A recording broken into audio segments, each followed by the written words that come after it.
Hey guys, it's me, LazyDude99. So, as you can probably notice there, I have a different background. Basically, I got a little tired of, changing the photos to every background all the time, so it got a little boring, so I thought, I'll just put a whole bunch of pictures back there, and I'll say, this is all of them, so yeah. So that's why it's there.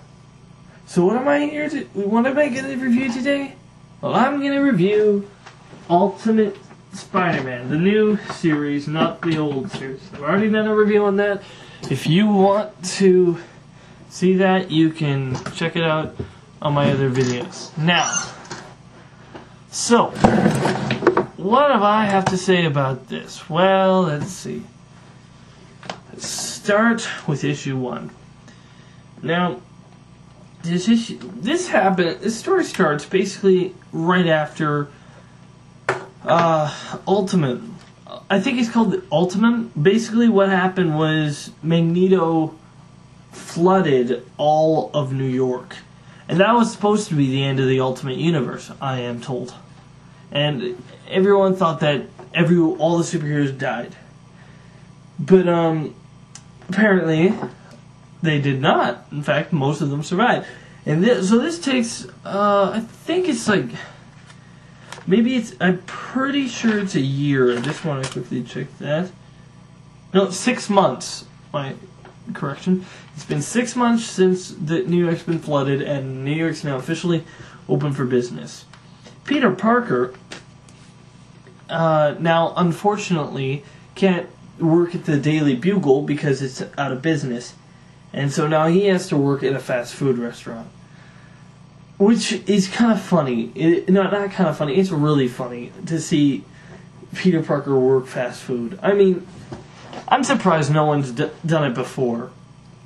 Now, I'm basically going to go and talk about the first 7 issues. Because that's what I got. Now, let me just say what I like and what I don't like. First off, what I like. I like the fact that all the cops and all the police officers now they all love Spider-Man, and it's driving him crazy. And he's thinking, I liked it better when they didn't like me. That's crazy. And sort of thing. I like the fact that he's working fast food. And I also like the fact that that a lot of superheroes come to live with him. It first starts out with the Human Torch, who needs a place to stay.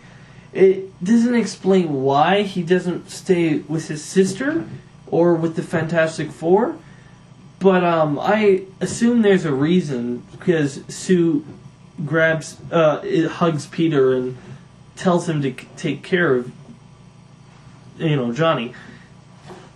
And then Bobby Drake, Iceman, he is needing a home since his mother kicked him out after discovering he's a mutant. He tried to stay with Kitty, but Kitty's mom wouldn't let him. And so they just think, hey, why don't we just take him to Peter's? And Aunt May is letting them both move in. But I'm getting ahead of myself. But that's it. I actually really like that. The fact that, the way Peter's reacting, like, what the heck is going on? He's almost like, okay, we're having our own little superhero gig here now. Okay, what else do I like? Okay.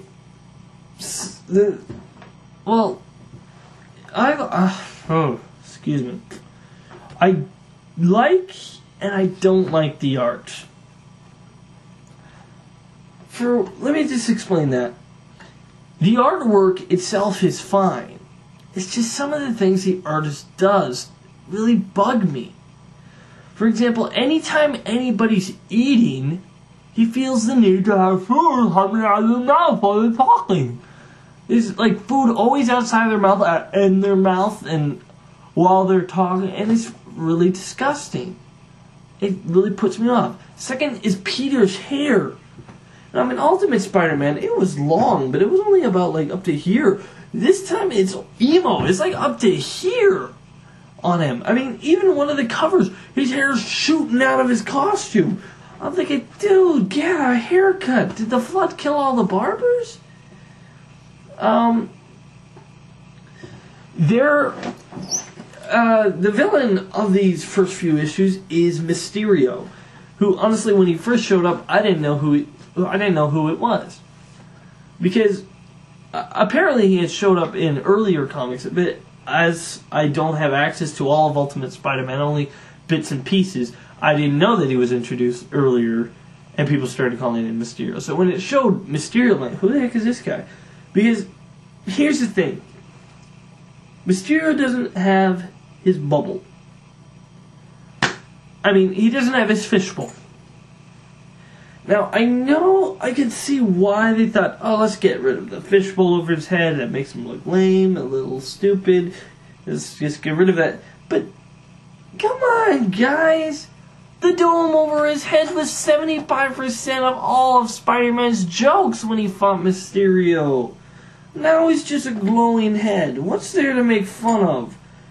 I can see you can call him a candlestick, a glow stick, and and he can say, hey, your head's on fire. Or, I don't know, but that's about it. There's not as many jokes as you can do with a fishbowl. Also, this is kind of what I don't like. I'm not, personally, from what I understand of Mysterio's powers, he causes illusions that everybody sees. But there are scenes in here where some guy just seems to be like, oh, no, no. And it's like he's bringing out his worst fear. Bringing his worst fear to life. Well, I thought his illusions weren't a gas. They were actual lights and smoke and mirrors sort of things. I didn't think they were like a gas that you smelt and then, oh my gosh, there's bugs everywhere. Because there's a scene where Spider-Man's swinging. He's like, hey, why is everybody frightened? Then he gets near it and he realizes, whoa, there's giant spiders. And then people see him and they see him as a giant spider, so they start shooting at him. I mean, correct me if I'm wrong, but I'm pretty sure Mysterio's powers are illusions, not gases or anything. Now, Peter is dating Gwen in here, and, I don't know what happened before, but he and Mary Jane, they started kind of bitter to each other. I don't know. I mean, I don't know. There's a scene in it where she says to him, where Mary Jane says to Peter, you know, you told me that you two were like brothers and sisters. He's like, no, I didn't. Let's flip back a little bit to Ultimate Spider-Man, where you were dating Mary Jane. What did you say? We're like brother and sister. Yes, exactly. I mean, yes, he did. I mean, I know. It's supposed to be realistic. Like, he doesn't remember saying that, or I don't know. But there isn't a whole lot of action in this. Like, he doesn't fight anyone really until the second issue, and even then he fights a couple of unknowns. And even when there is action, it's just like that. It's just a couple of scenes. The story isn't that interesting, except for the fact of the Human Torch and Bobby Drake living in the same house as Spider-Man. Now, the story doesn't really have anything interesting to give it until issue 7. There is actually a pretty interesting thing in here. And I'm like, whoa, that's kind of cool. Anyway, however, my favorite issue would probably have to be issue 6. Because there's a really cool moment where, as you see on the front of the cover, there's a spider slayer that Mysterio has made. Anyway, Peter said, wait, and he just goes into spider sense mode. And then everyone else is like, oh, what's he doing? Oh, that's the spider sense. Oh, so something bad's coming? Yeah. So, oh, well, that was weird. Wait for it. Anyway, So, yeah, this is an alright read. It's nothing special, I guess. But, you know, it's nothing. It didn't grab my attention, and the artwork kind of pissed me off at certain parts. So, yeah, that's my take on it. Remember, I'm LazyDude99. If I don't like it, it's not worth it. See you around. Be sure to check out more of my other videos on my channel, and wait for more coming soon.